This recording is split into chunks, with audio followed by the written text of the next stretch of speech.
দেখো আমাদের কোয়েশ্চেন হলো কি sine x plus 30 degree plus cos x into cos x 30 degree value কত? আমরা জানি কি কজ এ মাইনাস বির ফর্মুলা জানি কি আমরা cos A cos B minus sine A sine B.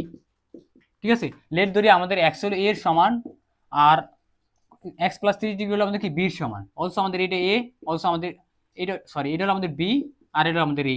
এর সাথে কম্পেয়ার করো তাহলে আমাদের দেখো এখানে সাইন এক্স প্লাস মানে cos A times cos B plus sine A sine B. তাহলে আমরা লিখতে পারি কি কজ এ মাইনাস বির ফর্মুলা। তাহলে এখানে আমাদের টোটাল কত আছে দেখো কজ এ, তাহলে আমাদের এ ধরতে পারি এক্স মাইনাস আর আমাদের বি হলো কি x plus 30 degree, x plus 30 degree.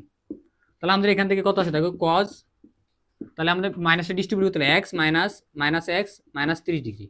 তাহলে আমার টোটাল কত আছে দেখো x minus x equal to 0, তাহলে কজ মাইনাস 30 ডিগ্রি। আর আমরা জানি কি কজ এটা যেহেতু এটা ইভেন ফাংশন, কজের মধ্যে নেগেটিভ থাকলে আমাদের কি কজ পজিটিভ হয়ে যায়। তাহলে কজ 30 ডিগ্রি আর কজ 30 ডিগ্রি মান আমরা জানি কত √3/2। তাহলে এটার জন্য এটার সলিউশন। ঠিক আছে।